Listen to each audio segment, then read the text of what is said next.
الحمدللہ نحمده ونستعینه ونستغفره ونصلی علی رسوله الکریم اما بعد اعوذ باللہ من الشیطان الرجیم بسم اللہ الرحمن الرحیم رب اشرح لی صدری ویسر لی امری واحلل عقدۃ من لسانی یفقهوا قولی آمین یا رب العالمین۔ السلام علیکم ورحمۃ اللہ وبرکاتہ۔ سیرہ سیریز کا 66واں لائیو سیشن ہے، اور لاسٹ ویک ہم نے لائیو سیشن نہیں کیا تھا، لیکن میں نے ایک چھوٹی سی ویڈیو ڈالی تھی جس میں کہ میں نے گوگل ارتھ پہ سارا کچھ جو ہے وہ ڈیفائن کیا تھا، پورا محل وقوع جنگ احد کا، نہ صرف جنگ احد کا بلکہ مدینہ کا، اس کے مضافات کا، مکہ سے مدینہ کا۔ گوگل ارتھ ایک بہت ہی زبردست ٹول ہے، اگر آپ اس پہ جا کے دیکھنا چاہیں خود سے تو خود سے دیکھ بھی سکتے ہیں، بلکہ ایگزیکٹ جو راستے ان کو میجر بھی کر سکتے ہیں۔ اس میں ایک ٹول ہے جس میں اگر آپ ایک سرے پہ اس کا ایک سرا رکھیں اور دوسرے پہ دوسرا، تو آپ کو باقاعدہ ڈسٹینس بھی بتاتا ہے کسی بھی دو مقامات کے درمیان۔ تو اس کو جا کے ضرور دیکھیں، اور میں وقتاً فوقتاً اس سے استفادہ لیتی رہوں گی اس کے دوران بھی۔ تو جناب آج ہم شروع کرتے ہیں۔ لاسٹ ٹائم ہم نے جہاں پہ چھوڑا تھا وہ یہ تھا کہ مسلمانوں کو اس وقت وکٹری ہو رہی ہے، مسلمان اپنے فرسٹ ہاف میں ہے جنگ کے، اور اگرچہ اس وقت حمزہ رضی اللہ تعالیٰ عنہ شہید ہو چکے ہیں، حنظلہ رضی اللہ تعالیٰ عنہ شہید ہو چکے ہیں، اور بھی نامی گرامی جو ہیں کچھ صحابی وہ شہید ہو چکے ہیں، اس کے باوجود مسلمان اس وقت جو ہیں وہ مکمل طور پہ اپنی وکٹری کی جانب ہیں۔ ان کو باقاعدہ اللہ تعالیٰ کی طرف سے جو ہے نا وہ ایک وکٹری کی ہی نوید ہے اس وقت۔ ابن اسحاق جو ہیں وہ کہتے ہیں، یا ابن اسحاق میں مینشن ہے ان کی اپنی سے، کہ اللہ تعالیٰ نے مسلمانوں کے لیے اوپر سے مدد بھیجی جیسا کہ اللہ تعالیٰ نے وعدہ کیا تھا، اور انہوں نے مشرکین کو اس طرح سے بھگا دیا، ان کو ان کے کیمپس میں سے ایویکیویٹ کر دیا، بالکل خالی کر دیا ان کے کیمپس، اور وہ بھاگنے پر مجبور ہو گئے۔ ایک اور ورژن میں عبداللہ ابن زبیر جو ہیں ان کے والد نے کہا تھا، زبیر بن عوام، اور عبداللہ بن زبیر اس کو نریٹ کرتے ہیں کہ بائے اللہ کہ میں اس دن دیکھ رہا تھا کہ ہند بن عتبہ، ہند جو ابو سفیان کی بیوی ہے اور جو عورتوں کے فلینک کی لیڈر تھی سورٹ آف، ہند بن عتبہ اپنے سرونٹس یعنی کہ اپنے نوکرانیوں کے ساتھ اور اپنی باقی تمام عورتوں کے ساتھ جو ہے وہ بھاگ رہی تھی، اور اس طرح سے بھاگ رہی تھی کہ اس نے اپنا گھاگرا یا اپنا لباس اوپر اٹھایا ہوا تھا، اور ان کے اینکلز جو ہیں وہ واضح تھے، ان کی ٹانگیں اور ان کے اینکلز جو ہیں وہ نظر آ رہے تھے بھاگتے ہوئے۔ تو زبیر بن عوام جو ہیں وہ یہ نریٹ کرتے ہیں کہ یہ لوگ یہ پیچھے سے دیکھ رہے تھے، ان کو نظر آ رہا تھا کہ یہ لوگ، ان کی فوج میں اتنی کھڑبڑی مچ گئی ہوئی تھی کفار کی فوج میں، کہ ان کی عورتیں بھی جو ہے وہ اس طرح سے بھاگنے میں مجبور ہو گئی تھیں کہ انہوں نے اپنا لباس اٹھایا ہوا تھا اور ان کے ٹخنے واضح ہو رہے تھے لباس میں سے، اور وہ بھاگ رہی تھیں۔ ایک اور ورژن ہے جس میں البراء بن عازب سے جو ہے وہ مروی ہے، اور یہ صحیح البخاری میں بھی مینشن ہے۔ انہوں نے کہا کہ جب ہم ان سے لڑ رہے تھے اور انہوں نے بھاگنا شروع کیا تو ان کی عورتیں، ان کو دیکھا جا سکتا تھا کہ وہ بھی پہاڑوں کی طرف بھاگ رہی تھیں، اور ان کے پاؤں اور ان کے ٹخنے دکھائی دے رہے تھے، ریویلڈ تھے، ان کے پاؤں اور ان کے ٹخنے جو ہیں وہ ریویلڈ تھے۔ یہ صحیح البخاری میں مینشن ہے یہ والی حدیث۔ اور مسلمانوں نے ان کا تعاقب کیا جہاں تک وہ کر سکتے تھے، اور ان کا مال و متاع جو ہے، ان کی سورڈز، ان کی آرمرز، وہ سب کچھ کلیکٹ کی۔ تو مسلمانوں کے لیے جو پہلا ہاف تھا اس بیٹل کا، جس طرح گیمز میں بھی فرسٹ ہاف ہوتا ہے، سیکنڈ ہاف ہوتا ہے، تو یہ جو فرسٹ ہاف تھا یہ ون ون سچویشن تھی مسلمانوں کے لیے۔ مسلمان اس کو جیت چکے تھے، ان کو واضح برتری حاصل تھی، اور قریش مکہ نہ صرف وہ بلکہ ان کی اتحادی جتنی بھی فوجیں تھیں انہوں نے بھاگنا شروع کر دیا تھا، اپنے کیمپس کو چھوڑ کے، سارا کچھ چھوڑ کے انہوں نے بھاگنا شروع کر دیا تھا۔ اب دیکھنے کی بات یہ کہ ایک بڑا ظاہر مسلمان جو ان سے لڑ رہے تھے، ایک بڑی تعداد مسلمانوں کی ان کے پیچھے جا رہی تھی، اور ان کے پیچھے جو ہے وہ مقام تھا جہاں پر کہ آرچرز کھڑے ہوئے تھے، جہاں پر کہ تیر انداز جو ہیں ان کو رسول صلی اللہ علیہ وسلم نے کھڑا کیا ہوا تھا. اب انہوں نے وہ دیکھا اور کوئی یقیناً مطلب یہ کوئی چھوٹے وقت کی بات نہیں ہے. اس کام میں تقریباً 25 سے 45 منٹ 1 گھنٹہ تک جو ہے وہ انہوں نے انتظار کیا، ویٹ کیا کہ ہاں واقعی، اور انہوں نے اس بات کو میک شور کیا کہ ہاں اب ایسا ہو گیا ہے کہ واقعی جو ہے وہ مسلمان جنگ جیت گئے ہیں اور یہ تو بھاگ گئے ہیں، کفار مکہ جو ہیں یہ تو بھاگ گئے ہیں اور ہمیں تو اب کوئی مسئلہ ہی نہیں ہے، تو let's go and collect the انفال، مال غنیمت جو ہے اس کو جا کے جلد از جلد کلیکٹ کیا جائے. اور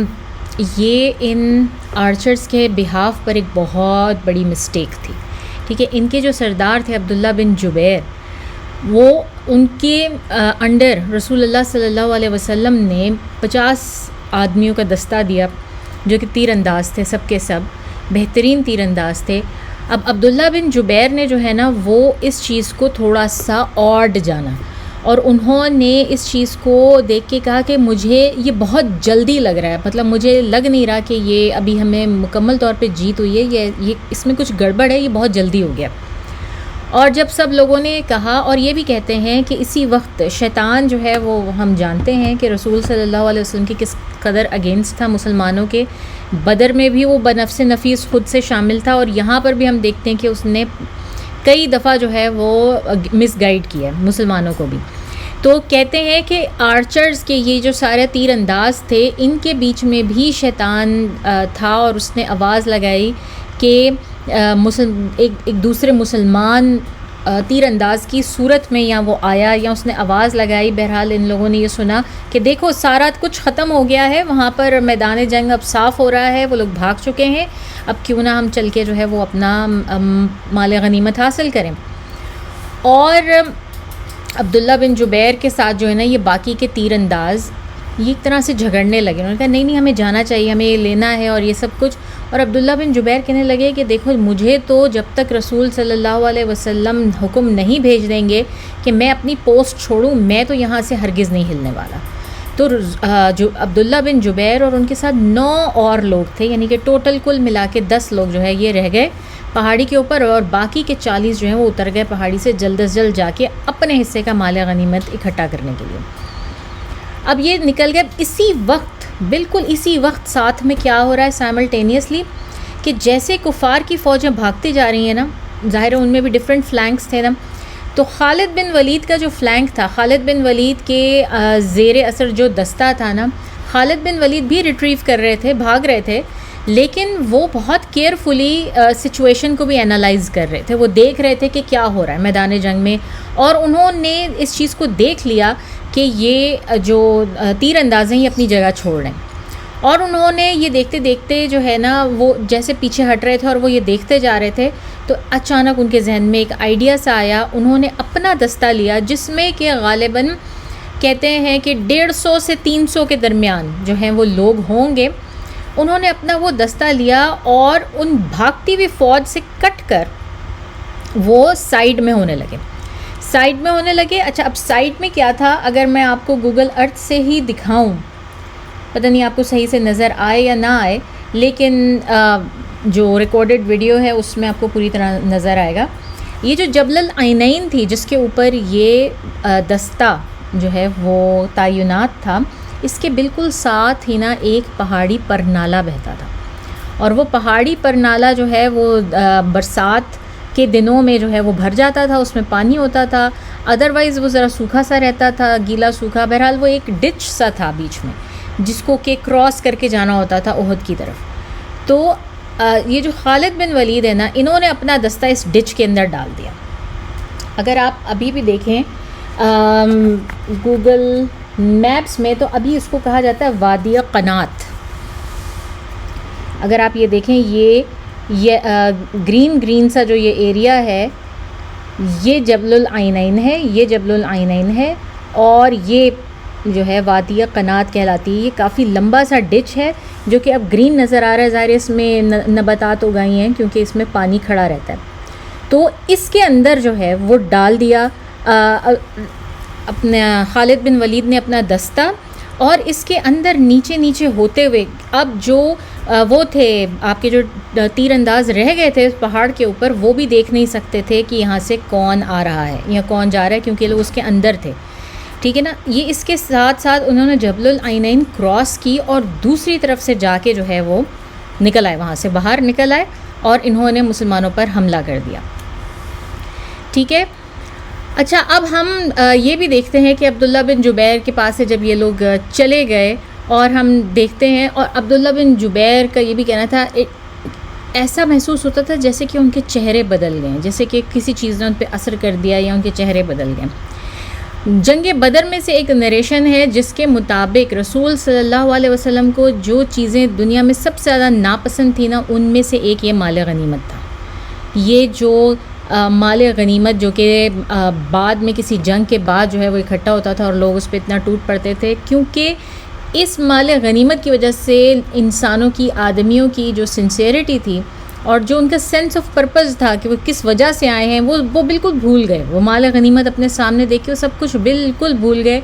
اور انہوں نے اس کے اوپر جو ہے وہ حلہ بول دیا، اور ان کی اس غلطی کی وجہ سے مسلمانوں کو اس کی بہت بڑی بھاری قیمت ادا کرنی پڑی اور وہ جیتی ہوئی جنگ جو ہے وہ ہار گئے.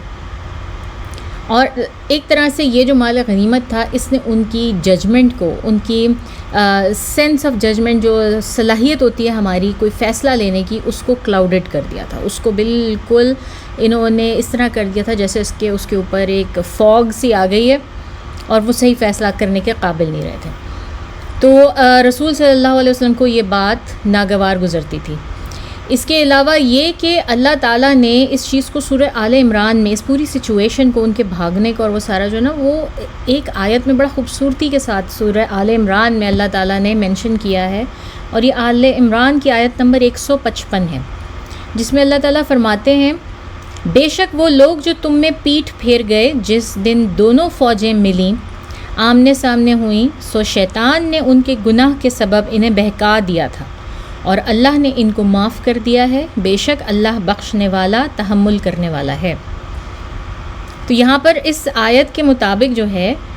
کلیئرلی ہمیں پتہ چلتا ہے کہ اس میں شیطان کا کوئی ہاتھ تھا اور اس نے کوئی آواز لگائی، کسی طرح سے ان کو بہکایا، جس کی وجہ سے انہوں نے اپنی پوسٹ چھوڑی. مگر اس کا مطلب یہ نہیں ہے کہ ہم یہاں پہ بیٹھیں اور بیٹھ کے ان صحابہ کرام کو کرٹیسائز کریں جن سے یہ غلطی ہوئی،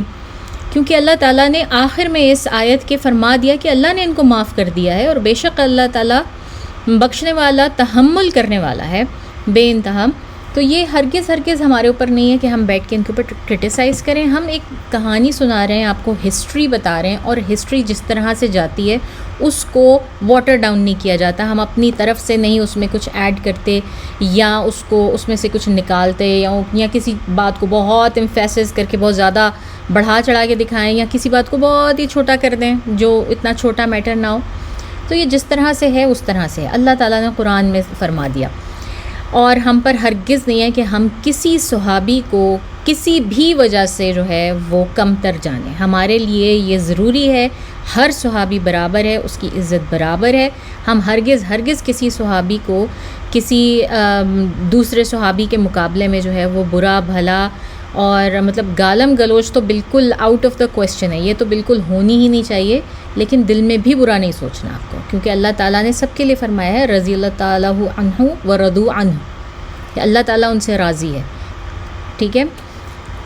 خیر، اللہ تعالیٰ نے ان کو معاف کر دیا. اس طرح سے یہ جبل العینین کے پاس سے ہوتے ہوئے یہ وادی قنات جو اس وقت موجود ہے،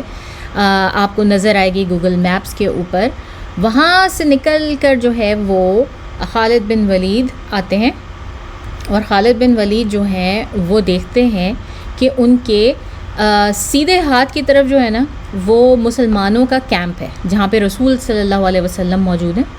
وہاں پر ہم نے بات کی تھی اور آپ کو پہلے بھی دکھایا تھا کہ احد کی پہاڑی جو ہے وہ کس طرح سے اس نے ایک یو سا بنایا ہوا تھا. یہ دیکھیں، یہ آپ کو اتنا بہتر نظر نہیں آئے گا یہاں پہ، لیکن کوشش کرتے ہیں کہ اس کو کچھ نظر آ جائے. اینی ویز، احد کی پہاڑی نے ایک یو سا بنایا ہوا تھا اور اس کے اندر جو ہے وہ رسول صلی اللہ علیہ وسلم نے اپنا کیمپ لگایا ہوا تھا. اور کیمپ لگا کے جو ہے وہاں پر رسول صلی اللہ علیہ وسلم بذات خود موجود تھے. یہ جگہ ہے وہ بالکل یہاں پر رسول صلی اللہ علیہ وسلم موجود تھے یہاں پر. اچھا، اب باقی جو ہڑبڑی مچی ہوئی ہے، سب لوگ جو مسلمان ہیں وہ مال غنیمت جمع کرنے مصروف ہیں، لیکن رسول صلی اللہ علیہ وسلم ابھی بھی ویجیلنٹ ہیں اور وہ حالات کا بہت ہی قریب سے جائزہ لے رہے ہیں اور ان کو جو ہے نا وہ دیکھ رہے ہیں، اور انہی کی نظر جو ہے سب سے پہلے پڑتی ہے خالد بن ولید پر کہ انہوں نے حملہ کر دیا ہوا ہے. ٹھیک ہے نا. اب رائٹ سائڈ کے اوپر یہ کیمپ ہے رسول صلی اللہ علیہ وسلم کا، ان کو وہ نظر آ رہا ہے. ان کی لیفٹ سائڈ پر جو ہے وہ بھاگے ہوئے مسلمان ہیں، وہ بھاگ رہے ہیں، جو دوسری طرف الٹی طرف کو بھاگ رہے ہیں. ٹھیک ہے، وہ مسلمان ہیں، اور ان مسلمانوں کے آگے بھی جو ہیں وہ کفار ہیں جو بھاگ رہے ہیں، اور بیچ میں خالد بن ولید ہیں، اور خالد بن ولید کے اس طرف جو ہے وہ رسول اللہ صلی اللہ علیہ وسلم کا کیمپ ہے. تو نیچرلی رسول صلی اللہ علیہ وسلم کے پاس جو صحابہ کرام تھے ان کے گارڈ پہ تھے، وہ سب کے سب جو ہیں بہت، وہ بھی ایک دم سے جو ہے نا وہ ٹھنڈے پڑ گئے. انہوں نے بھی اپنے ہتھیار نیچے رکھ دیے اور انہوں نے کہا چلو جی، چلو جیت گئے، چل کے ہم بھی اپنا مال غنیمت حاصل کریں. تو رسول صلی اللہ علیہ وسلم بالکل ان پروٹیکٹڈ رہ گئے، اور ان کے ساتھ بہت ہی کم صحابہ کرام جو تھے وہ ان کے ساتھ وہاں پہ موجود تھے. اور یہ سارا ماجرا جو ہے وہ خالد بن ولید بھی دیکھ رہے ہیں، اور ان کے ساتھ جو لوگ آئے ہیں جو بہت جنگجو ہیں، بہت لڑاکا ہیں، سب کے سب وہ بھی دیکھ رہے ہیں. اور انہوں نے اس موقع کو بے انتہا غنیمت جانا کہ مسلمانوں نے اپنا گارڈ بالکل نیچے ڈاؤن کر دیا ہوا ہے. وہ بالکل اس بات کو نہیں جو ہے وہ محسوس کر رہے کہ خطرہ ان کے سر کے اوپر کھڑا ہے. تو خالد بن ولید نے اس بات کو بہت ہی بڑی اپرچونٹی سمجھا اور ان کے اوپر فل فورس کے ساتھ اٹیک کر دیا. سب سے پہلے تو یہ اٹیک جو ہے نا وہ ان کے فلینک میں سے کچھ لوگوں نے، اب صرف 10 آرچرز باقی ہیں اس کے اوپر، تو وہ کتنا مقابلہ کر لیتے. ان لوگوں نے وہاں پہ جا کے سب سے پہلے زیادہ تر ان میں سے غالباً تمام ہی جو 10 کے 10 رہ گئے تھے وہ اوپر شہید کر دیے گئے جبل العینین کے اوپر. اس کے بعد جب رسول صلی اللہ علیہ وسلم تو ایسی جگہ پر ہیں کہ وہ جبل العینین کو بھی دیکھ رہے ہیں اور وہ سارا محل وقوع بھی دیکھ رہے ہیں جو زمین پہ لڑائی ہو رہی ہے. انہوں نے اس چیز کو بھانپ لیا کہ یہ اب آئے گا. لیکن اب کیا ہے کہ رسول صلی اللہ علیہ وسلم اب اگر اس وقت مسلمانوں کو پکارتے ہیں تو یہ سوچنے کی بات ہے کہ یہ کتنی خطرناک جو ہے نا وہ سچویشن ہو سکتی، کیونکہ یہ آنے والے قریشیوں نے، خالد بن ولید کے دستے نے پوری طرح سے ہیوک مچا دی. انہوں نے آ کے وہ مار دھاڑ لگائی اور وہ ڈسٹرکشن پھیلائی ہے، وہ کنفیوژن پھیلائی ہے کہ مسلمان ہڑبڑا گئے. جو وہاں موجود تھے جن کے اوپر حملہ ہو گیا، انہیں سمجھ میں ہی نہیں آیا کہ ان کے ساتھ ہوا کہ ان کو ایسا لگا جیسے اوپر سے کوئی ٹپکا اور اس نے آ کے ان کے اوپر حملہ کر دیا.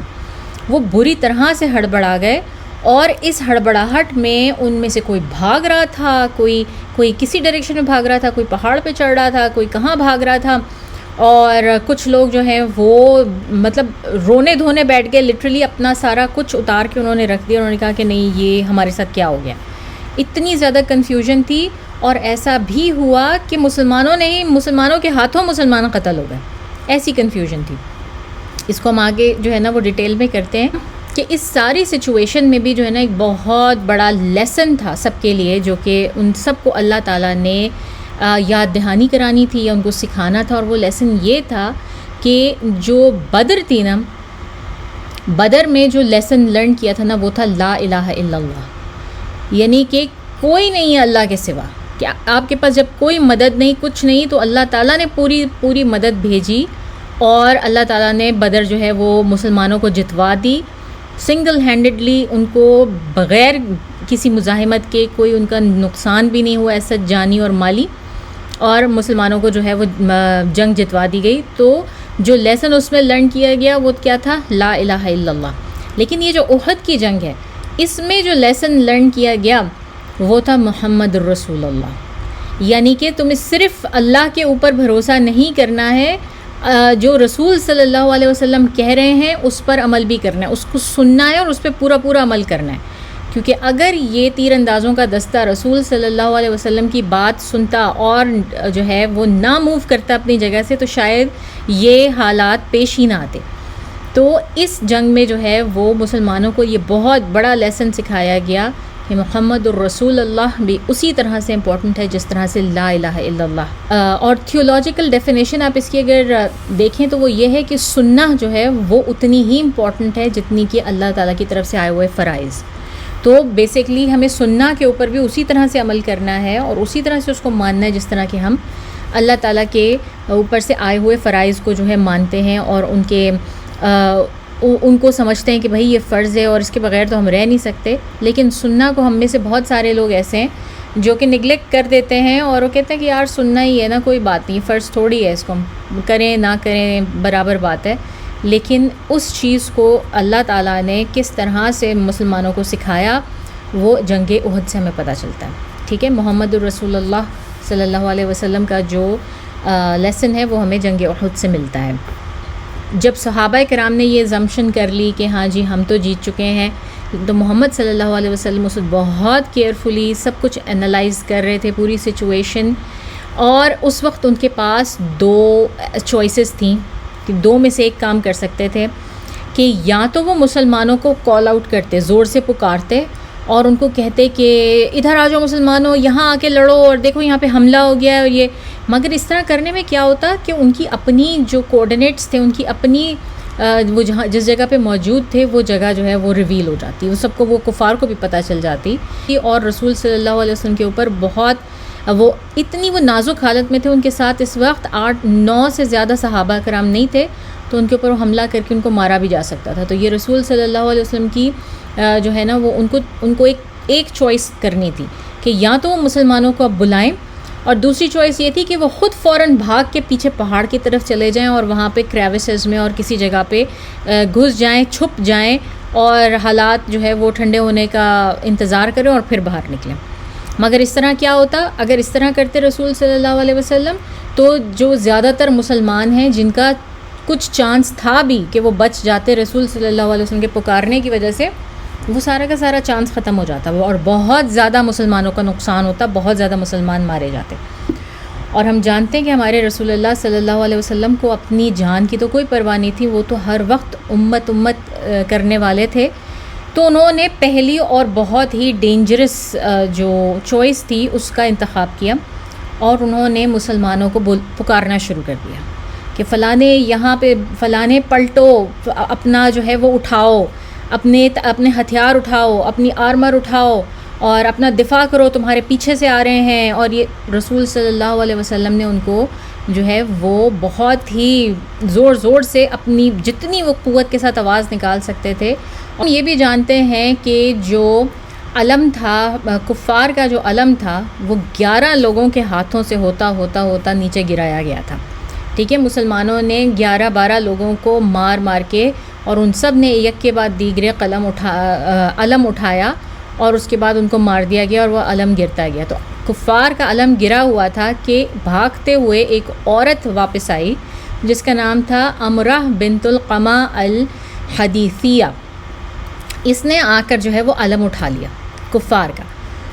اور کفار نے جب یہ دیکھا کہ ان کا علم پھر سے بلند ہوا ہے تو بھاگتوں کے بھی قدم رک گئے، اور ان کو یہ خیال آیا کہ اچھا نہیں، ہماری ابھی بھی کوئی لیڈرشپ باقی ہے اور ہم یہاں پر ری یونائٹ ہو رہے ہیں. تو وہ اس علم کے گرد جو ہے نا وہ بھاگ کے دوبارہ سے ری یونائٹ ہونا شروع ہو گئے. اب یہ جو اس طرف بھاگ رہے ہیں یہ وہ والے مسلمان جو ہیں وہ بیچ میں سینڈوچ بن چکے ہیں. ایک طرف اب خالد بن ولید کی فوج ہے، دوسری طرف یہ بھاگتے ہوئے کفار تھے، اور اب بیچ میں وہ مسلمان جو ان کا مال غنیمت اکٹھا کرنے ان کے پیچھے آئے تھے. مسلمانوں کا اس وقت سینڈوچ بن گیا ہے دونوں طرف سے، اور اب انہوں نے بہت زبردست قسم کے جو ہے نا وہ ایسے حملے کرنے شروع کیے ہیں کہ جن میں بڑے بڑے صحابی جو ہیں وہ شہید ہوتے ہیں، جن میں سب سے بڑا اور امپورٹنٹ نام ہے مصعب بن عمیر رضی اللہ تعالیٰ عنہ کا. مصعب بن عمیر کو ہم جانتے ہیں، ان کے بارے میں پہلے بھی ہم ڈیٹیل میں بات کر چکے ہوئے ہیں. یہ وہ صحابی تھے جن کو آپ کہہ سکتے ہیں کہ پرنس، انکراؤنڈ پرنس آف مکہ. ان کا یہ حال تھا، ان کے ماں باپ نے ان کو اتنے لیوش طریقے سے رکھا ہوا تھا کہ یہ جو لباس ایک دفعہ پہنتے تھے اسے دوبارہ نہیں پہنتے تھے. اور ان کے لباس اور ان کی خوشبوئیں جو ہیں وہ اسپیشلی سل کر دور دراز علاقوں سے آتی تھیں، کبھی یمن سے کبھی سیریا سے ان کے لباس سل کر آیا کرتے تھے. اور ایسی ایسی خوشبوئیں ہوتی تھیں کہ جس گلی سے گزر جاتے تھے لوگوں کو پتہ ہوتا تھا کہ مصعب بن عمیر گزرے، کیونکہ وہاں پہ اتنی خوشبو ہو جاتی تھی. اتنی لگژری میں، اتنا اس میں رہے. اور جب انہوں نے بالکل انیشیلی، یہ ان لوگوں میں سے تھے جنہوں نے بہت جلدی اسلام قبول کیا جب رسول صلی اللہ علیہ وسلم کو نبوت کی بشارت ملی. اور سب سے زیادہ ظلم ان کے اوپر کرنے والے ان کے ماں باپ ہی تھے. انہوں نے نہ صرف ان سے یہ ساری لگژریز چھین لی، ان کو بھوکا پیاسا رکھا، گھر میں بند رکھا، مارا پیٹا، یہاں تک کہ ان کو بالکل برہنہ کر کے گھر سے نکال دیا. ان کے پاس کچھ نہیں تھا پہننے کو. تو رسول صلی اللہ علیہ وسلم نے ان کو سب سے پہلے ہدایت دی کہ تم فوری طور پر حبشہ کی طرف جو ہے وہ ہجرت کرو. انہوں نے پہلی ہجرت جب ہوئی حبشہ کی تو اس میں یہ گئے، اور پھر جب واپس آئے تھے لوگ وہاں سے تو اس میں یہ واپس آئے، اور پھر یہ مدینہ میں ہی، پھر یہ مکہ میں رک گئے. اور ان کے ساتھ وہی سارا کچھ جو ہے وہ معاملہ دوبارہ ہونے لگا. اور رسول صلی اللہ علیہ وسلم کو ان کی جان کی اتنی فکر تھی کہ جس وقت مدینہ سے یہ پہلا اور دوسرا جو آئے بیعت لینے کے لیے، رسول صلی اللہ علیہ وسلم نے ان کے ساتھ مصعب بن عمیر کو بھیجا ان کا ٹیچر بنا کے. اور مصعب بن عمیر سب سے پہلے مدینہ ہجرت کرنے والے تھے، اور انہوں نے وہاں جا کے کتنے لوگوں کو مسلمان کیا. جو بڑے بڑے سعد بن معاذ ٹائپ کے لوگ بھی جو مدینہ کے لیڈران میں سے تھے، وہ مصعب بن عمیر کی وجہ سے مسلمان ہوئے تھے. تو یہ مصعب بن عمیر جو ہیں، کہتے ہیں کہ ان کی چہرے کی شباہت بھی جو ہے رسول صلی اللہ علیہ وسلم سے بھی ان کی پڑتی تھی، ان کے چہرے پہ شباہت. تو یہ وہ تھے کہ یہ ان حفاظ میں سے تھے کہ قرآن بھی جنہوں نے لفظ بہ لفظ جتنا قرآن اس وقت تک ریویل ہوا تھا وہ انہوں نے حفظ کیا ہوا تھا. اور یہ رہتے بھی اصحاب صفا میں سے تھے، جو کہ ہمیں معلوم ہے کہ مسجد نبوی کے پیچھے ایک چھپر ڈال کر ایک جو ہے ایک ہاسٹل سا بنایا گیا تھا، ایک چھوٹا سا چھپر ہی تھا. تو یہ رہتے بھی وہاں پر تھے، اور اکثر دیکھا گیا تھا کہ ان کے پاس پہننے کو کپڑے نہیں ہوتے تھے، کھانے کو کھانا نہیں ہوتا تھا، مگر یہ صرف اور صرف رسول صلی اللہ علیہ وسلم سے سیکھتے رہتے تھے اور آگے سکھاتے تھے. تو یہ بہت ہی جلیل القدر، ان کا رینک بہت اونچا ہے. اس جنگ میں رسول صلی اللہ علیہ وسلم نے مسلمانوں کا علم جو ہے، مسلمانوں کا جو جھنڈا تھا فوج کا، وہ مصعب بن عمیر کے ہاتھ میں دیا. یہ جھنڈا علی بن ابی طالب نے مانگا، لیکن رسول صلی اللہ علیہ وسلم نے کہا کہ نہیں، آج یہ آنر جو ہے یہ مصعب بن عمیر کا ہے، اور مصعب بن عمیر کو جو ہے وہ دیا گیا. مصعب بن عمیر جس وقت یہ والا جب خالد بن ولید نے اٹیک کیا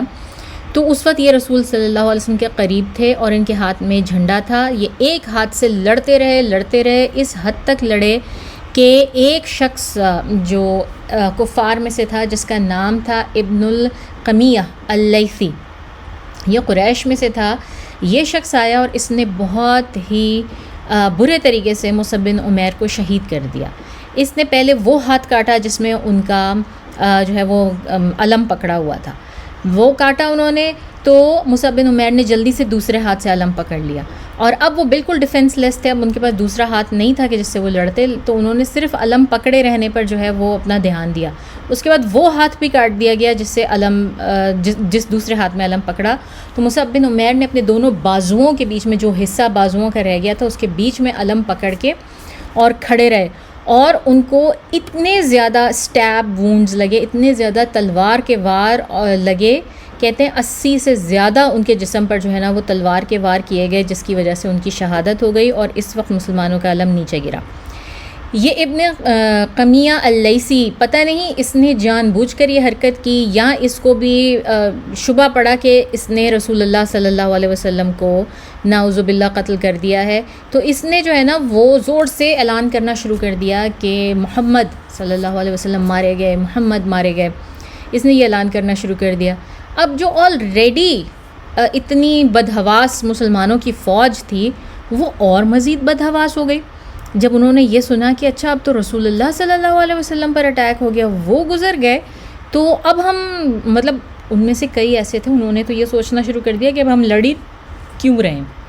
اب ہم کس بات کی جنگ کریں. وہ تو اپنی جنگ ہی چھوڑ کر بیٹھ گئے، ایسا بھی تھا. لیکن مصعب بن عمیر رضی اللہ تعالیٰ عنہ کی شہادت کے بعد جب دوبارہ یہ مسلمان آپس میں ری یونائٹ ہوئے اور یہ اپنے سینسز میں آئے، تو اس وقت علی بن ابی طالب نے اٹھا لیا علم. اور پھر علی جو ہے وہ نہ صرف علم کے ساتھ بلکہ اس بہادری سے لڑے کہ انہوں نے بھی بوتھ ڈیفنس میں بھی اور اٹیک میں بھی اپنی مثالیں قائم کر دیں. خباب بن ارت ایک اور جلیل القدر صحابی ہیں، یہ ان سے مروی ہے. وہ کہتے ہیں کہ جب اللہ تعالیٰ نے رسول صلی اللہ علیہ وسلم کو اپنے پاس بلا لیا اور ہم لوگ نسبتاً ایک بہت لگژری لائف میں آ گئے، کیونکہ ان کے دور میں تو ہم نے بہت مشکلات اٹھائیں، اور اللہ تعالیٰ نے ہمیں بہت انعام و کرام سے نوازا اور ہماری زندگیاں بہت بہتر ہو گئیں. تو ہمیں ایسا لگتا تھا کہ جیسے ہم زندگی میں ہی ہمارے کارناموں کے پھل جو ہیں وہ مل رہے ہیں. تو ہم میں سے کچھ لوگ ایسے تھے جو اس دنیا سے جو ہے نا وہ ایسی حالت میں چلے گئے کہ انہوں نے اس دنیا میں اپنے کارناموں کا ذرہ برابر بھی پھل نہیں دیکھا. اور خباب بن ارت کہا کرتے تھے کہ مصعب بن عمیر ان لوگوں میں سے ہیں کہ جنہوں نے اس دنیا میں ذرا بھی پھل نہیں دیکھا اس اچھائی کا، اس کارنامے کا جو انہوں نے کیا، اس ایمان کا جس کا انہوں نے مظاہرہ کیا. اور جس وقت ان کی شہادت ہوئی اور ہم انہیں دفنانے لگے تو ہمارے پاس اتنا کپڑا نہیں تھا، ان کے جسم پر اتنا کپڑا نہیں تھا کہ ان کا پورا جسم ڈھکا جا سکتا. جب ہم ان کا سر ڈھکتے تھے تو ان کے پیر ننگے ہو جاتے تھے، جب پیر ڈھکتے تھے تو سر ننگا ہو جاتا تھا. تو پھر رسول صلی اللہ علیہ وسلم نے ہمیں حکم دیا کہ ان کا سر ڈھکو اور پیروں کے اوپر جو ہے نا وہ گراس اور دوسرے پتے وغیرہ ڈال کے ہم نے اس طرح ان کو کفنایا اور اس طرح سے ان کو دفنایا. تو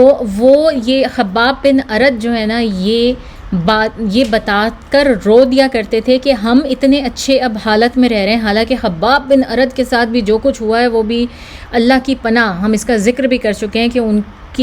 ان کی جو مالکن تھی وہ ان کو گرم لوہے سے داغا کرتی تھی. ان کی پیٹھ پر ایسے نشان تھے کہ حضرت عمر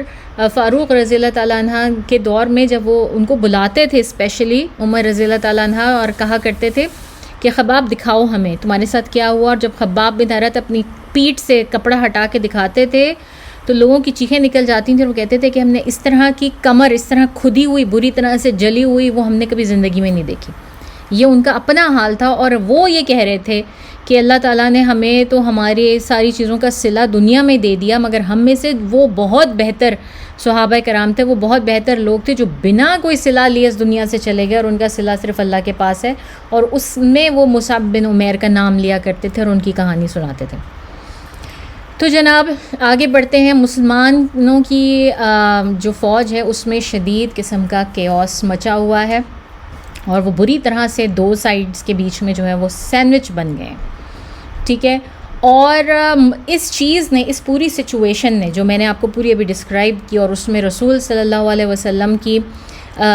شہادت کی خبر بھی پھیل رہی ہے، اس پوری سچویشن نے کیا کیا کہ اس نے مسلمانوں کو 3 حصوں میں ڈیوائڈ کر دیا یا 3 قسم کے گروپس میں بنا دیا. اب پہلا گروپ تو وہ تھا کہ جو کہ صرف اپنے آپ میں اپنی ذات میں انٹرسٹڈ تھے، جس میں ان کو صرف اور صرف یہ تھا کہ ہم اپنا بچاؤ کس طرح کریں. ٹھیک ہے. تو یہ تو اتنے پاگل ہوئے غصے میں یا یہ اتنے زیادہ خوف زدہ ہوئے کہ یہ بھاگ لیے، یہ میدان جنگ سے بھاگ لیے. ان میں سے کچھ جو ہے وہ پہاڑ کے اوپر چڑھ گئے، کچھ واپس مدینہ چلے گئے اور اس طرح سے بس ان کو اپنی جانیں بچانے کا تھا اور یہ گروپ اس طرح سے بھاگ گیا مسلمانوں کا. دوسرا گروپ جو ہے وہ تھا جو کہ واپس تو آئے میدان میں لڑنے کے لیے. جب رسول صلی اللہ علیہ وسلم نے آوازیں لگائیں تو یہ واپس آئے میدان میں لڑنے کے لیے. اور مگر ان کی حالت ایسی تھی کہ اتنے کنفیوزڈ تھے اور اتنا زیادہ ان کے اوپر جو ہے نا وہ مطلب اس کنفیوژن کا شکار تھے کہ ان کو ہوش ہی نہیں رہا اور انہوں نے اپنے ہی مسلمان بھائیوں میں سے کسی کو مار دیا. اچھا، اب اس میں کیا بات تھی، ایک کس طرح مار دیا، تو اس کے لیے ہم ایک اور سٹوری جو ہے نا وہ دیکھتے ہیں. حذیفہ بن یمان، یہ بھی ایک بہت جلیل القدر صحابی ہیں رضی اللہ تعالیٰ عنہ، حذیفہ بن یمان رضی اللہ تعالیٰ عنہ.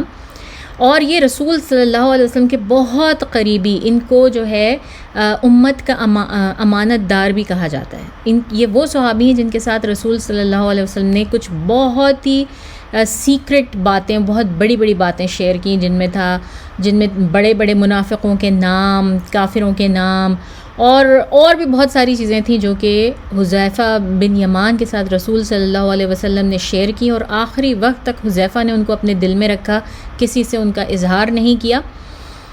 تو یہ امت کے امین کہے جاتے ہیں حذیفہ بن یمان. یہ جو ہے یہ لڑ رہے تھے. ان کے والد جو ہیں الیمان اور ایک اور ساتھی ان کے تھے جن کا نام تھا ثابت ابن وقاش، یہ دونوں مدینہ میں تھے اور یہ کافی بزرگ ہو چکے ہوئے تھے، بوڑھے تھے، ان میں اتنی زیادہ لڑنے کی صلاحیت نہیں تھی، تو یہ مدینہ میں ہی رہ گئے تھے. ان کا بیٹا جو ہے یہ حذیفہ بن یمان رضی اللہ تعالیٰ عنہ یہ لڑنے کے لیے احد میں آئے ہوئے تھے. الیمان کی سٹوری یہ تھی، ان کے جو فادر ہیں کہ یہ نہ ہی الیمان جو ہے وہ مدینہ کے لوگوں میں سے تھے، نہ ہی وہ انصار تھے اور نہ ہی وہ قریش کے لوگوں میں سے تھے مہاجرین، بلکہ وہ ایک الگ ہی قبیلے سے ان کا تعلق تھا. مگر اپنی جوانی کے دور میں ان سے کوئی قتل ہو گیا تھا اپنے قبیلے میں، تو انہوں نے بھاگ کر آ کے مدینہ میں پناہ لی اور پھر یہاں پہ رہے اور پھر یہاں کی ہی خاتون سے ان کی شادی ہوئی اور پھر حذیفہ بن یمان پیدا ہوئے. اور جس وقت مصعب بن عمیر آئے مدینہ تو انہوں نے بہت جلدی ارلی آن ہی دونوں باپ بیٹے نے یعنی ان کے گھر میں اسلام پہنچ چکا تھا.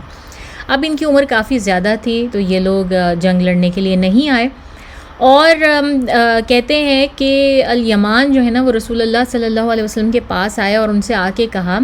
کہ رسول اللہ مجھے بتائیے صلی اللہ علیہ وسلم کہ میں کن لوگوں میں سے ہوں، میں انصاریوں میں آتا ہوں یا میں مہاجرین میں آتا ہوں. جب انہوں نے قرآن میں اتنی انصاریوں اور مہاجرین کی مدح سرائی پڑھی نا اللہ تعالیٰ کے الفاظ میں کہ اللہ تعالیٰ کس طرح انہیں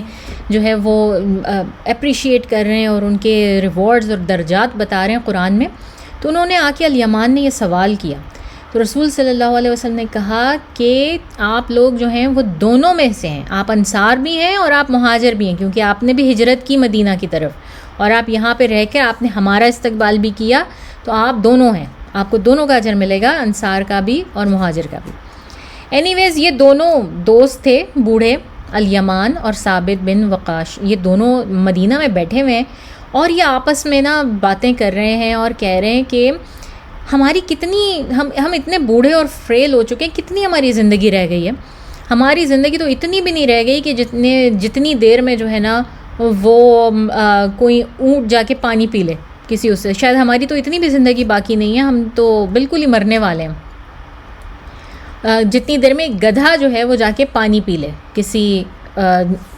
کسی نالے سے یا کسی اسٹریم سے، ہماری زندگی اتنی بھی باقی نہیں ہے. ہم یہاں بیٹھ کے جو ہے وہ انجوائے کر رہے ہیں جو یہ تھوڑا سا ٹائم ہمارے پاس بچ گیا ہے، اور ہمارے بچے جو ہیں وہ جا کے لڑ رہے ہیں وہاں پر سرحد پر جا کے جو ہیں وہ جنگ میں لڑ رہے ہیں، اور ہم اتنے بوڑھے ہیں، ہم آلموسٹ ہم اپنا وقت گزار چکے ہوئے ہیں پورے کا پورا. تو ہم ایسا کیوں نہ کریں کہ ہم بھی جا کے جو ہے نا وہ جنگ میں شریک ہو جائیں، اگر ہم نے مرنا ہے تو ہم ایسے بھی مر جائیں گے. تو ان دونوں نے ڈیسائیڈ کیا اور جنگ شروع ہونے کے بعد یہ لوگ پیدل ہی چلے اور جا کے جنگ کے بیچ میں، یعنی کہ یہ بالکل اس وقت پہنچے جس وقت یہ خالد بن ولید کا اٹیک ہو رہا تھا، یہ لوگ اس وقت وہاں پہنچے جنگ میں. اور جس وقت یہ پہنچے ہیں تو کہتے ہیں کہ اس وقت اگین شیطان نے آواز لگائی ان لوگوں کو جو بھاگ رہے تھے، جو مسلمان اب جو بھاگ رہے تھے، کہ پیچھے پلٹو اور دیکھو پیچھے کی طرف سے دشمن تم پر حملہ کر رہا ہے اور اس پر حملہ کرو. ان مسلمانوں نے پلٹ کر جو ہے نا وہ حملہ کیا تو پیچھے یہ دونوں کھڑے ہوئے تھے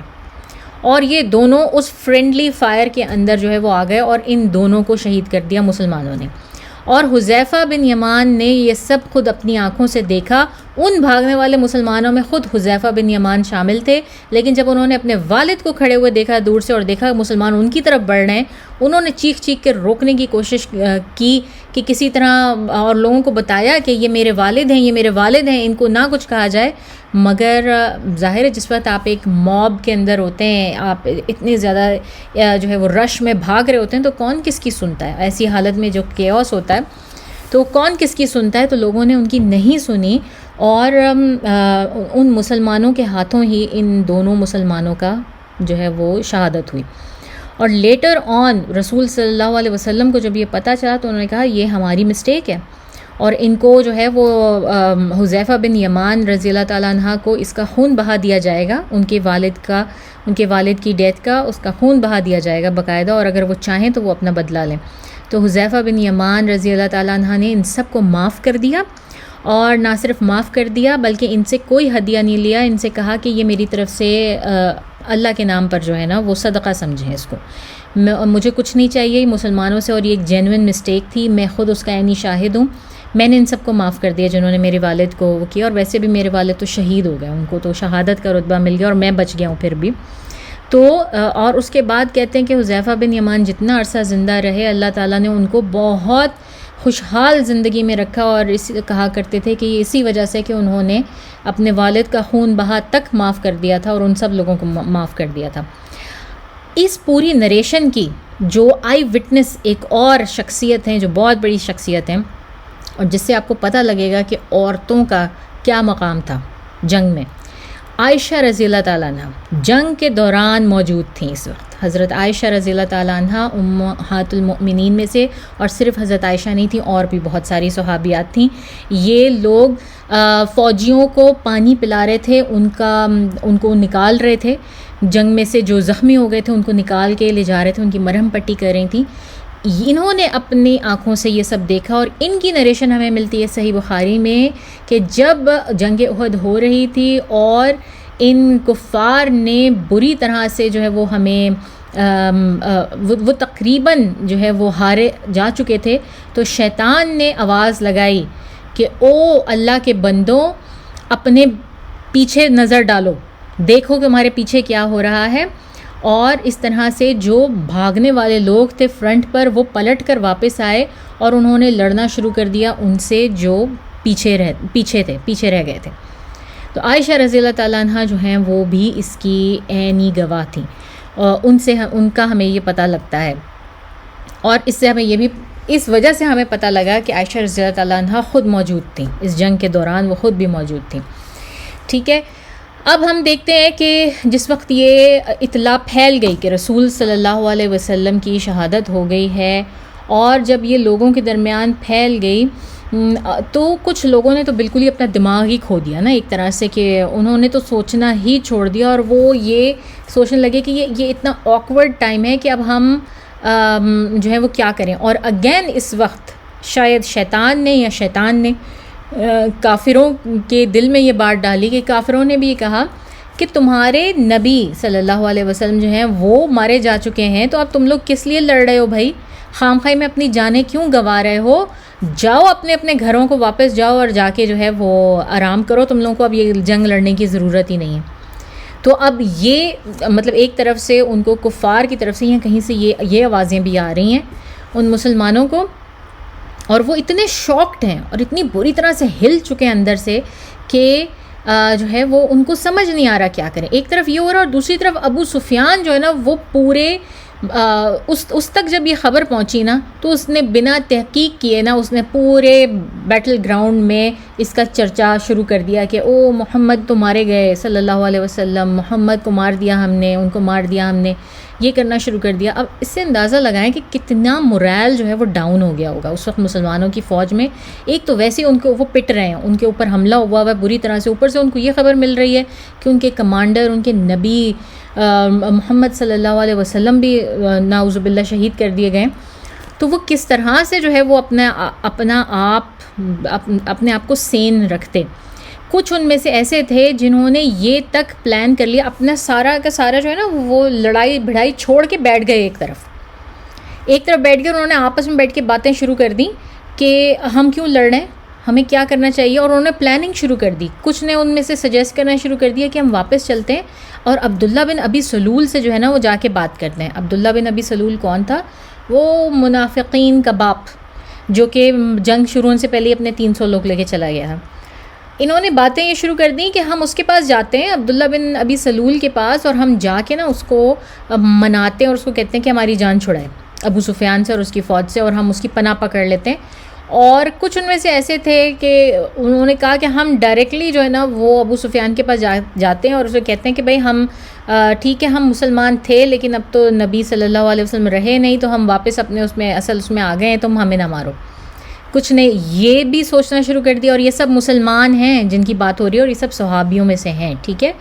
اس بات کو ذہن میں رکھیں. اور جو ہیں مطلب انہوں نے اس طرح کی جو ہے نا وہ پلاننگ، یہ ان کا دماغ چل رہا تھا، یہ ان کے دماغ میں چل رہا تھا مسلمانوں کے. تو اس وقت ایک صحابی جن کا نام تھا انس ابن النضر، انس ابن النضر جو ہیں، ان کو آپ انس بن مالک کے ساتھ مغالطے میں نہ رکھیے گا. انس بن مالک وہ چھوٹے بچے تھے جن کو ان کی والدہ نے رسول صلی اللہ علیہ وسلم کی خدمت کے لیے چھوڑا تھا. انس بن نضر ان کے انکل ہیں انس بن مالک کے، ٹھیک ہے. اور یہ اس جنگ میں شامل تھے، اور انہوں نے جب ان لوگوں کو اس طرح بیٹھے ہوئے دیکھا، ان سے پوچھا کہ کیا ہوا ہے، تم لوگ اس طرح کیوں بیٹھے ہو؟ تو ان کو بتایا گیا تمہیں معلوم نہیں کہ رسول اللہ صلی اللہ علیہ وسلم تو شہید کر دیے گئے ہیں، اب ہم نے سمجھ نہیں آ رہا ہم کیا کریں، اس لیے ہم یہاں بیٹھے ہوئے ہیں اور ہم یہ سوچ رہے ہیں کہ اب ہم آگے ہم کیا کریں. تو انہوں نے کہا کہ اگر تو یہ بات سچ ہے کہ محمد صلی اللہ علیہ وسلم کو مار دیا گیا ہے، تو اس بات کو جان لو کہ محمد صلی اللہ علیہ وسلم کا جو خدا ہے وہ تو زندہ ہے نا، وہ تو ہمیشہ زندہ رہے گا، اللہ کو تو نہیں کوئی مار سکتا. تو اٹھو اور ان کے کاز کے لیے، جس مقصد کے لیے رسول اللہ صلی اللہ علیہ وسلم لڑ رہے تھے، اٹھو تم اس کا وہ مقصد پورا کرو، تمہیں اس طرح بیٹھنا نہیں چاہیے. تو انہوں نے وہاں پہ کھڑے ہو کے اس طرح سے ان کو سمجھایا، اور یہ بڑی پاورفل سپیچ تھی جس کی وجہ سے ان میں سے کئی مسلمان صحابی جو اپنا دماغ کھو بیٹھے تھے وہ واپس ہوش میں آئے. اس کے بعد انس بن نضر نے وہیں پہ کھڑے کھڑے نا ہاتھ اٹھا کے اللہ تعالیٰ سے بیٹل گراؤنڈ میں دعا مانگنی شروع کر دی. اور وہ دعا بھی بڑی خوبصورت، اور ہر کتاب میں سیرہ کی جو ہے نا وہ مینشن ضرور ہے. اس دعا میں انہوں نے کہا کہ یا اللہ، میں آپ سے معافی چاہتا ہوں، میں آپ سے پناہ چاہتا ہوں ان لوگوں کے لیے، یہ جو کچھ کر رہے ہیں میرا اس سے کوئی تعلق نہیں ہے، مجھے ان کے ساتھ نہ جوڑیے گا. یہ باتیں کر رہے ہیں کہ یہ مرتد ہو جائیں، یہ جا کے عبداللہ بن ابی سلول سے مل جائیں، یا یہ جا کے ابو سفیان سے مل جائیں، میرا ان سے کوئی تعلق نہیں ہے، مجھے ان کے ساتھ شامل نہ کیجیے گا، اور میں آپ سے معافی چاہتا ہوں، میں آپ سے مغفرت چاہتا ہوں اس کے لیے، یہ جو کچھ یہ کہہ رہے ہیں اور جنہوں نے اسلام کو چھوڑ دیا ہے. یا اللہ، مجھے ان لوگوں سے کوئی لینا دینا نہیں، نہ ہی مجھے کفار مکہ سے، قریش سے کسی قسم کا کوئی لینا دینا ہے جو کہ اسلام کو اٹیک کرنے یہاں پر آئے ہیں. میں ان لوگوں کے ساتھ نہیں ہوں جو کہ اسلام کو چھوڑنے کی باتیں کر رہے ہیں یا اسلام کو چھوڑ دینا چاہتے ہیں،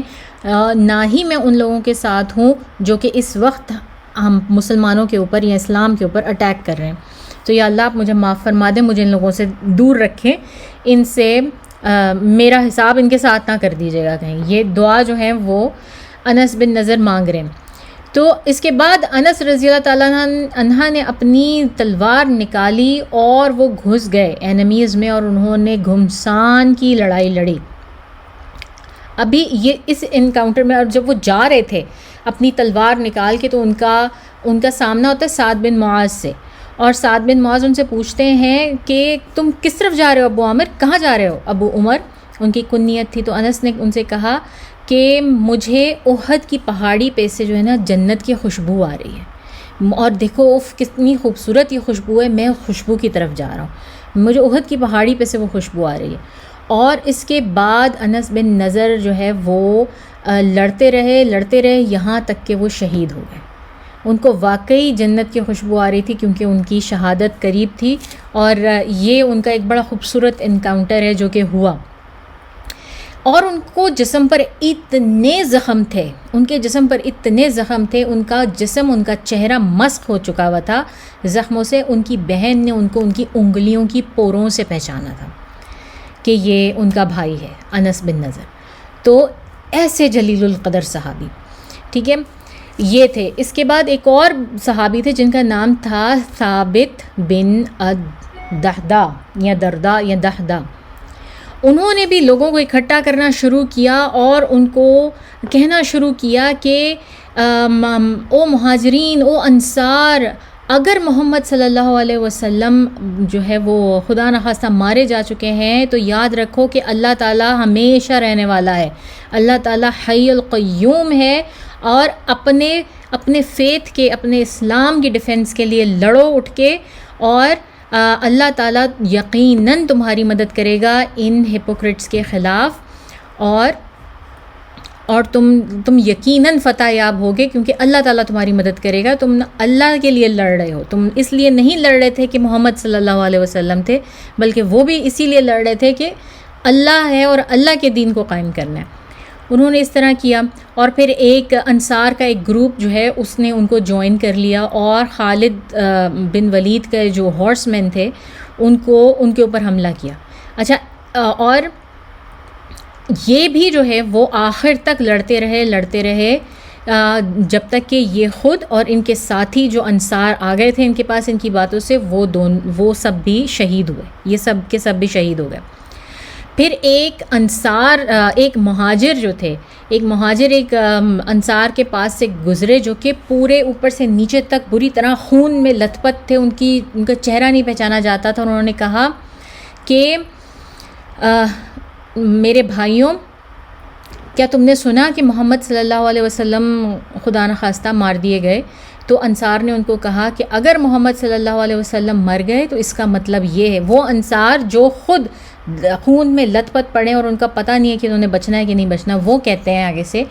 کہ اگر تو محمد صلی اللہ علیہ وسلم کا انتقال ہو گیا، واقعی وہ مار دیے گئے ہیں، تو اس کا مطلب ہے کہ انہوں نے اپنا کام مکمل کر لیا، اپنا مشن جو ہے وہ پورا کر دیا اس دنیا میں. ورنہ اللہ تعالیٰ جو ہے وہ کسی نبی کو، کسی رسول کو ایسے ہی نہیں اٹھاتا جب تک کہ وہ اپنا کام مکمل نہ کر لیں. تو اس کا مطلب ہے کہ انہوں نے اپنا کام مکمل کر دیا. تو اب ہمیں جو ہے نا اس ریلیجن کے یا یہ جو لے کر آئے تھے اس کے ڈیفنس میں اب ہمیں لڑنا. اب یہ ذمہ داری ہمارے اوپر آ گئی. رسول صلی اللہ علیہ وسلم اگر چلے گئے تو اس کا مطلب ہے کہ یہ ذمہ داری ڈائریکٹ ہم مسلمانوں پر آ گئی ہے. تو اب ہمیں اس کے ڈیفنس کے لیے لڑنا ہے، چاہے اس میں ہماری جانیں چلی جائیں. اور اس بولڈنس کے ساتھ اور اس انکریجمنٹ جو انہوں نے دی، مسلمانوں نے اپنے اسپرٹس جو ہیں وہ ریکور کیے. اتنی خوفناک حالت میں یہ چند مسلمان جن کے ایمان آسمان کو چھو رہے تھے اس وقت، انہوں نے، ان کی تقریروں نے، ان کی باتوں نے ان باقی بھاگتے ہوئے مسلمانوں کے بھی اسپرٹس جو ہیں ان کو ریکور کیا. وہ دوبارہ ریکوپ ہوئے اور انہوں نے یہ آئیڈیا چھوڑ دیا کہ وہ عبداللہ بن ابی کے رینکس میں جا کے دوبارہ جو ہے وہ شامل ہو جائیں گے. انہوں نے واپس اپنی تلواریں، اپنے ویپنز اٹھائے اور انہوں نے کوشش کی کہ وہ جو ہیڈ کوارٹرز ان کا بنا تھا جہاں پہ رسول صلی اللہ علیہ وسلم تھے، یہ اس طرف جائیں اور جا کے لڑائی جو کہ بہت زیادہ گھمسان کی وہاں پر ہو رہی تھی، یہ وہاں پر جا کر اس بات کی ایٹ لیسٹ تصدیق تو کریں کہ رسول صلی اللہ علیہ وسلم کے ساتھ کیا ہوا. اب انہوں نے یہ سب کیا. کعب بن مالک رضی اللہ تعالیٰ عنہ وہ پہلے صحابی تھے جنہوں نے اس بات کو میک شور کیا یا ریکگنائز کیا کہ رسول صلی اللہ علیہ وسلم کو کچھ نہیں ہوا. کعب بن مالک کی نظر پڑی رسول صلی اللہ علیہ وسلم پر بہت دور سے، اور انہوں نے خوشی میں جیسے اچھلنا اور چیخنا شروع کیا نا کہ او اے لوگوں، اے مسلمانوں، خوشیاں مناؤ، اور رسول صلی اللہ علیہ وسلم کو کچھ نہیں ہوا، وہ یہاں ہیں. رسول صلی اللہ علیہ وسلم ان کو دور سے کھڑے ہو کے کہہ رہے ہیں شش زور سے نہیں بولو، کیونکہ ظاہر ہے اس طرح تو رسول صلی اللہ علیہ وسلم کی جو لوکیشن تھی وہ ان کو بھی پتہ چل جاتی. اور یہی ہوا کہ ان کے چیخنے کی وجہ سے، خوشی میں چیخنے کی وجہ سے جو ہے نا، وہ یہ خالد بن ولید کے ساتھ جو لوگ تھے، جو جنگجو مارنے آئے تھے، اور ان میں سے ایسے جنگجو تھے جو قسم کھا کر آئے تھے کہ جنہوں نے رسول صلی اللہ علیہ وسلم کو ہم مار کے ہی جائیں گے، انہیں پتہ چل گیا کہ رسول صلی اللہ علیہ وسلم کہاں ہیں اس وقت. اور رسول صلی اللہ علیہ وسلم اس وقت جو ہیں وہ لوگوں کو اکٹھا کرنے میں وہ بھی مصروف تھے،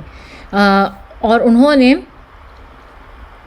آہستہ آہستہ جو تھوڑے بہت جو لوگ ان کے ساتھ اکٹھے ہوئے تھے نا، ان کے ساتھ وہ آہستہ آہستہ وڈرال کر رہے تھے، وہ ریٹریٹ کر رہے تھے، پیچھے کی طرف بڑھ رہے تھے.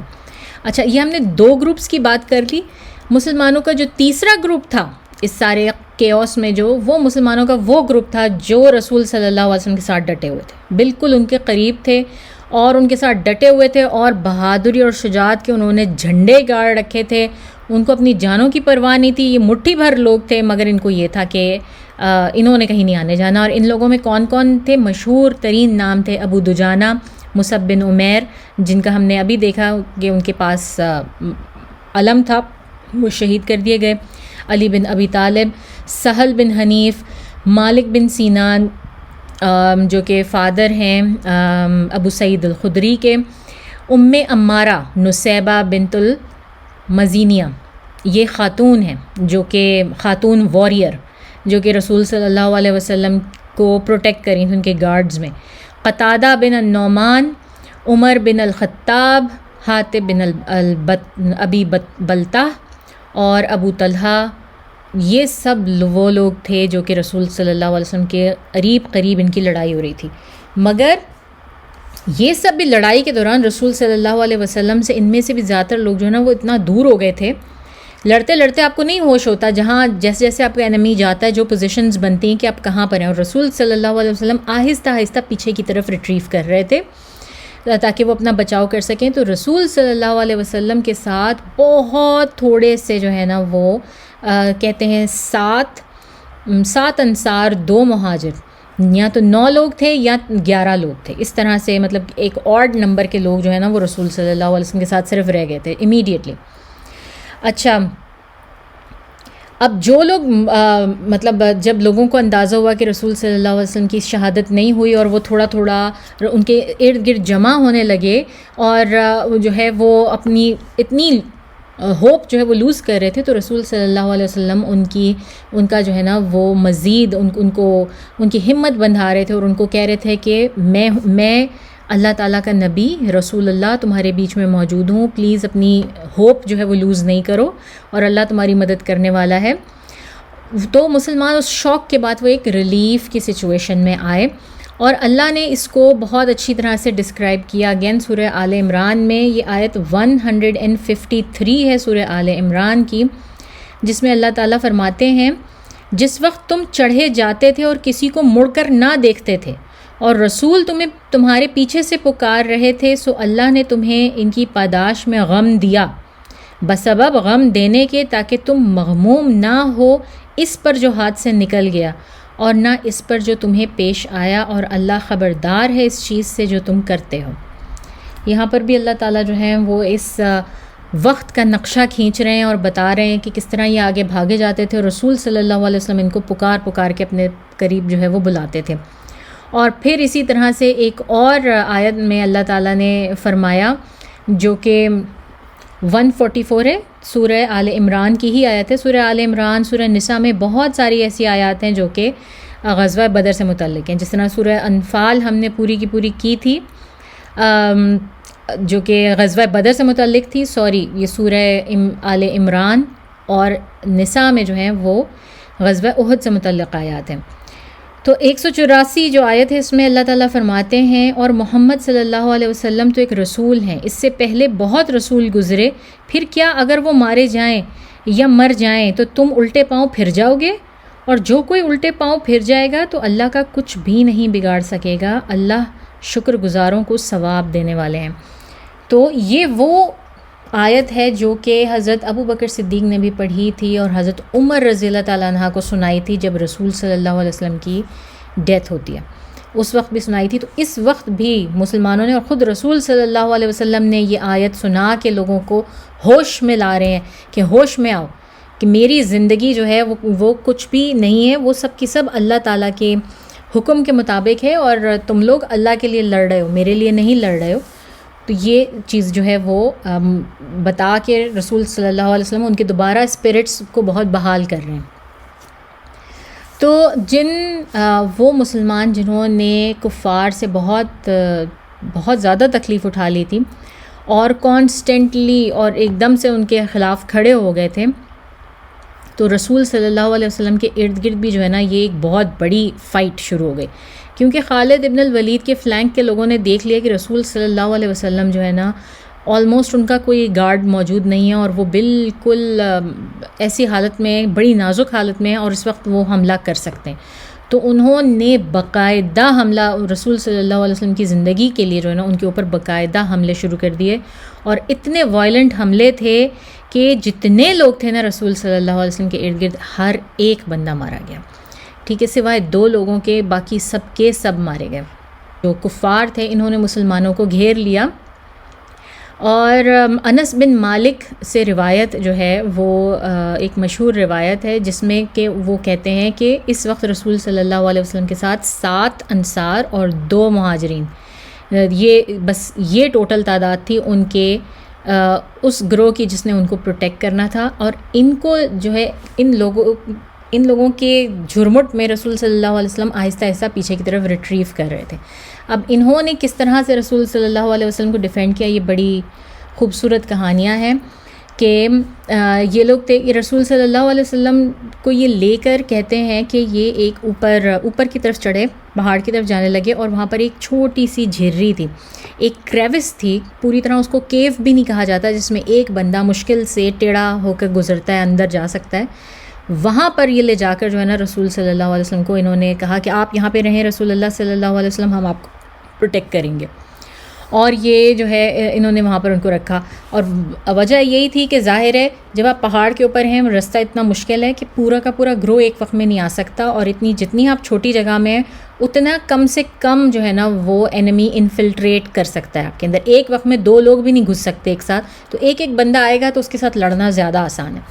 تو وہی ہوا، لیکن جو مشرکین تھے ان کا حملہ اتنا سخت تھا کہ رسول صلی اللہ علیہ وسلم کہنے لگے کہ کون ہے تم میں سے اس وقت جو کہ مجھے اس حملے سے بچائے، یا ان کو یہاں سے ہٹا دے، ان کفار کو جو یہ آ رہے ہیں ان کو ہٹا دے۔ طلحہ بن عبید اللہ جو ہیں یہ ایک مہاجرین میں سے ایک یہ تھے، اور ایک سعد بن ابی وقاص۔ تو طلحہ بن عبید اللہ نے کہا یا رسول اللہ مجھے آپ کرنے دیں، میں آپ کو بچاؤں گا، میں کروں گا۔ تو رسول صلی اللہ علیہ وسلم نے کہا کہ نہیں، تم نہیں طلحہ، تم یہاں بیٹھ جاؤ۔ اور اس کے بعد ایک انصاری اٹھے اور انہوں نے کہا میں کروں گا، اور ان کو رسول صلی اللہ علیہ وسلم نے اجازت دی، وہ گئے اور وہ لڑے، اتنا شدید طریقے سے لڑے، مطلب باہر اس کریوس سے باہر نکل کر جتنے بھی مشرکین تھے ان سے ایک ساتھ وہ بھیڑ گئے، یہاں تک کہ ان کی شہادت ہو گئی۔ اس کے بعد پھر جب انہوں نے دیکھا کہ وہ اور بہت زیادہ قریب آ رہے ہیں، تو پھر رسول صلی اللہ علیہ وسلم نے پوچھا کہ کوئی ہے جو مجھے جو ہے وہ ان لوگوں سے بچائے یا ان لوگوں کو ہٹائے میرے سامنے سے۔ پھر دوبارہ بھی جو ہے طلحہ بن عبید اللہ نے کہا کہ میں کروں گا یا رسول اللہ، جس پر اگین رسول صلی اللہ علیہ وسلم نے ان کو منع فرمایا۔ شاید رسول صلی اللہ علیہ وسلم ان کا اسٹیٹس جانتے تھے، ان کو سیو کر رہے تھے اس وقت۔ اور پھر ایک دوسرے انصاری اٹھے اور انہوں نے جو ہے وہ لڑے اور وہ بھی شہید ہو گئے، اور یہ بار بار یہ سلسلہ چلا یہاں تک کہ تمام 7 کے 7 انصاری جو ہیں وہ شہید ہو گئے۔ اچھا، ابو طلحہ انصاری بھی ان لوگوں میں شامل تھے، اور یہ بہت زبردست آرچر تھے، بہت زبردست تیر انداز تھے، تیر اندازوں کے دستے میں تھے شاید۔ اتنے انہوں نے اس جنگ کے دوران 3-4 ان کی بوز جو ہیں، جو تیر کمانیں جو ہوتی ہیں وہ انہوں نے توڑ دی تھیں، اتنا زیادہ انہوں نے جو ہے وہ کیا۔ اور جو کوئی بھی مطلب رسول صلی اللہ علیہ وسلم کو بھی جو تیر ملتے تھے نا، وہ اٹھا کے ان کو دے دیتے تھے، کہ ان لوگوں کو بھی کہتے تھے کہ طلحہ کو دے دو، ابو طلحہ کو دے دو تیر، یہ چلائیں گے۔ تو ابو طلحہ ایک وقت پر ایسا تھا کہ ابو طلحہ سامنے کھڑے ہوئے ہیں تیر لے کے، اور جو کوئی آ رہا ہے اس کو مارے، اور رسول صلی اللہ علیہ وسلم ان کے دائیں بائیں سے جھانک رہے ہیں نا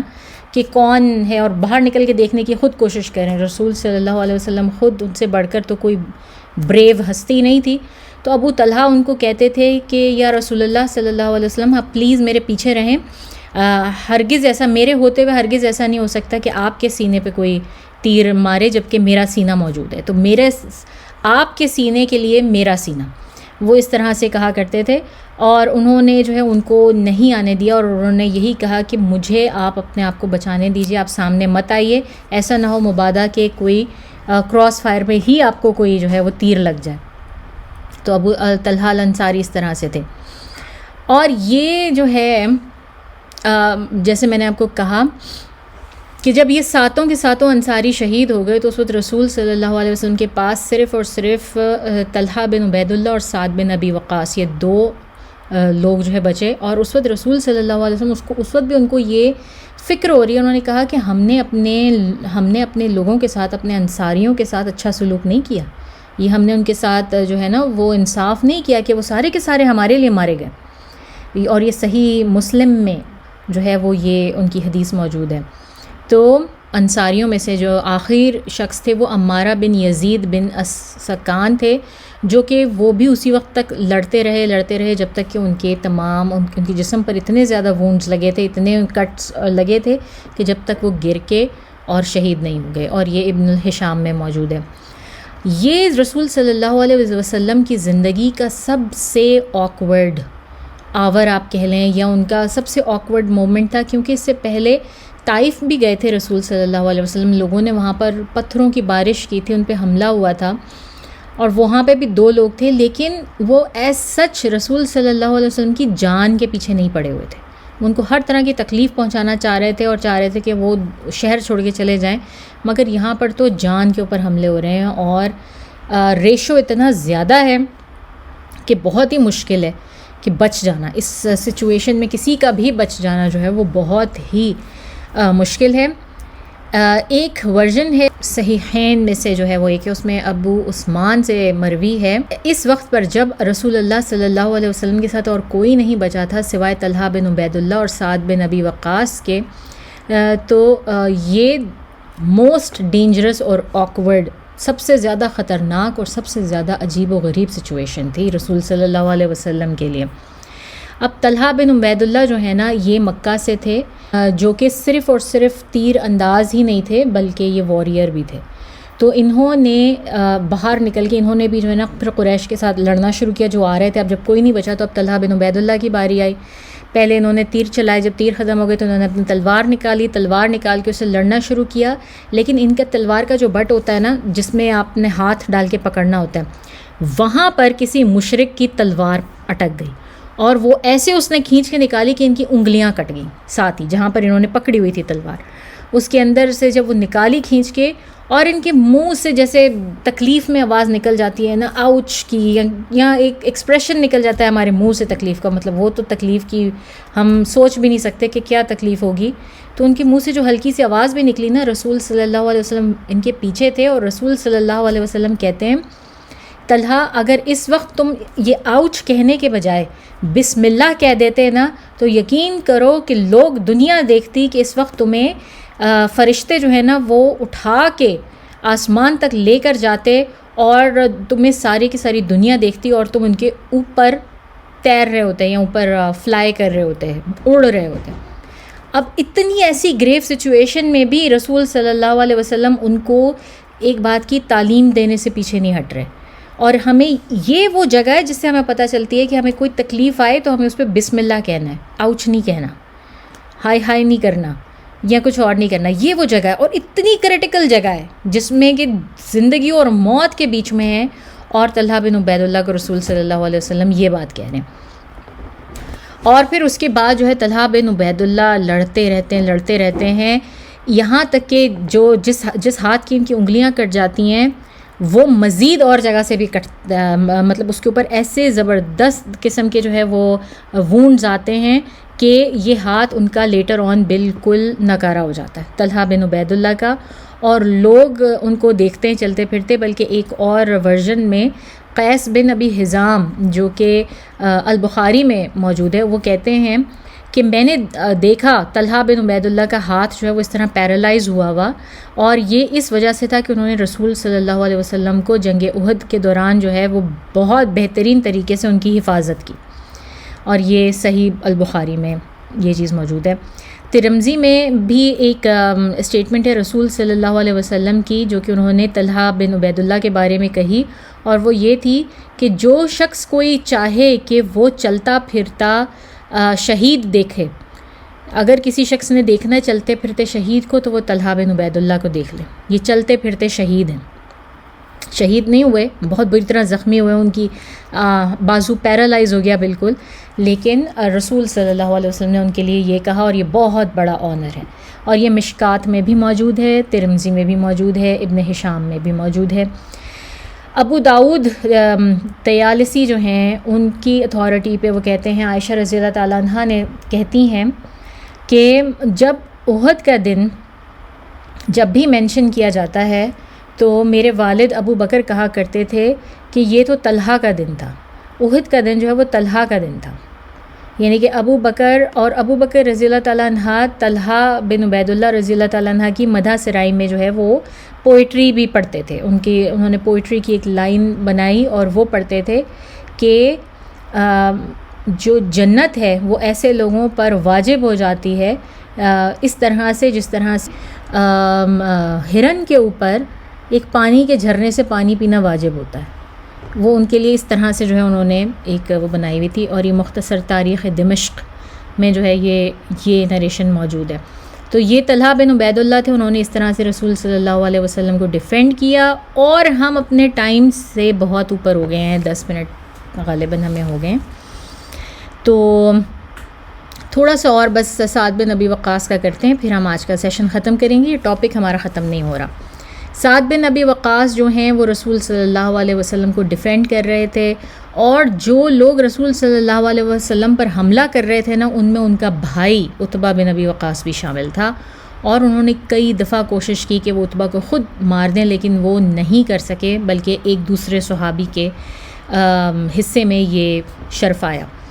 تو سعد بن ابی وقاص بھی رسول صلی اللہ علیہ وسلم کو بہت بہترین طریقے سے ڈیفینڈ کرتے رہے. وہ انتہائی اسکلڈ آرچر تھے، چلاتے تھے اپنی کیا کہتے ہیں بو اینڈ ایرو سے جو ہے وہ آرچری کرتے تھے. وہ رسول صلی اللہ علیہ وسلم کے سامنے کھڑے ہو کے لوگوں کے اوپر تیر برسا رہے تھے، اور رسول صلی اللہ علیہ وسلم جو تیر ان کی طرف آ رہے تھے اور ادھر ادھر گرتے جا رہے تھے، رسول صلی اللہ علیہ وسلم وہ سارے تیر اکٹھے کر کے اور سعد بن ابی وقاص کو پکڑاتے جاتے تھے. یہ لیں سعد، یہ لیں، چلاؤ سعد، تیر چلاؤ،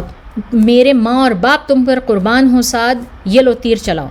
اور یہ ایک ایسا ایکسپریشن ہے، may my mother and father be sacrifice for you. یہ عرب میں ایک ایسا ایکسپریشن تھا کہ جس شخص کی آپ بہت زیادہ عزت کرتے تھے، بہت زیادہ اس سے پیار کرتے تھے، آپ کا بہت قریب کا رشتہ ہوتا تھا، اس کے لیے جو ہے نا وہ کہا کرتے تھے کہ میرے تو والدین بھی تم پہ قربان، یا میری ماں بھی تم پہ قربان، یا میرے باپ بھی تم پہ قربان. رسول صلی اللہ علیہ وسلم نے بھی یہ فقرہ استعمال تو کیا، مگر انہوں نے کبھی اپنے والدین کو دونوں کو جمع نہیں کیا تھا کسی کے لیے بھی. تو سعد بن ابی وقاص وہ واحد شخص ہیں، اور وہ اس چیز پہ بہت پرائیڈ فیل کرتے تھے. وہ بعد میں لوگوں کو بتاتے تھے کہ میں وہ واحد شخص ہوں جس کو رسول صلی اللہ علیہ وسلم نے یہ فقرہ کہا، اور میرے لیے انہوں نے اپنے دونوں والدین کو اکٹھا کیا، اور مجھے وہ اس طرح تیر اٹھا کے دیے جاتے تھے اور میں تیر چلاتا جاتا تھا. تو اس طرح سے سعد بن ابی وقاص کو بھی جو ہے وہ یہ دونوں حضرات شہید نہیں ہوئے، رسول صلی اللہ علیہ وسلم کے ساتھ رہے. اور سعد بن ابی وقاص کہتے ہیں ایک وقت ایسا آیا کہ مجھے لگا میں بالکل تنہا ہوں صرف، اور میرے پیچھے رسول صلی اللہ علیہ وسلم ہے، اور آگے سے یہ لوگ آئے جا رہے ہیں، مشرکین آئے جا رہے ہیں، اور یہ ختم ہی نہیں ہو رہے. تو میں نے پلٹ کے دیکھا تو مجھے نظر آیا کہ رسول صلی اللہ علیہ وسلم کے دائیں اور بائیں دو حضرات کھڑے ہیں جنہوں نے سفید کپڑے پہنے ہوئے ہیں اور چمک رہے ہیں ان کے کپڑے. تو مجھے اندازہ ہو گیا کہ یہ فرشتے ہیں جو کہ رسول صلی اللہ علیہ وسلم کی پروٹیکشن کے لیے آ گئے ہیں، اور یہ جبرائیل اور میکائیل تھے. اور یہ سعد بن ابی وقاص سے ہمیں جو ہے وہ نریشن ملتی ہے. تو جناب ہم اتنا رکھتے ہیں، مجھے امید ہے کہ آپ کو پسند آیا ہوگا، اور آپ اپنے ذہن میں ایک مووی سی بنانے میں کامیاب ہوئے ہوں گے جس طرح سے میں نے یہ سٹوری ڈیفائن کی. کیونکہ میں جب سے یہ پڑھ رہی ہوں، میں پچھلے 2-3 دن سے جب میں اور جتنی کتابوں سے اور جتنے اس سے میں پڑھ رہی ہوں، کسی میں کچھ ملتا ہے، کسی میں کچھ ملتا ہے، تو میری کوشش ہوتی ہے میں ان سب چیزوں کو اکٹھا کروں، زیادہ سے زیادہ مٹیریل اکٹھا کر کے وہ آپ کے سامنے پیش کر سکوں. تو میں اس چیز سے باہر ہی نہیں نکل رہی، میرے دماغ میں وہ مووی کانسٹنٹلی چل رہی ہے. جنگ احد میں ایسا لگ رہا ہے مجھے کہ میں جنگ احد میں بیٹھی ہوئی ہوں،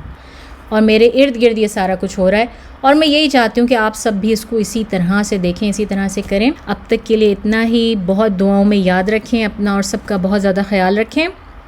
وآخر الدعوانا ان الحمد للہ رب العالمین. سبحانک اللہم نشہد ان لا الہ الا انت نستغفرک ونتوب الیک. السلام علیکم ورحمۃ اللہ وبرکاتہ.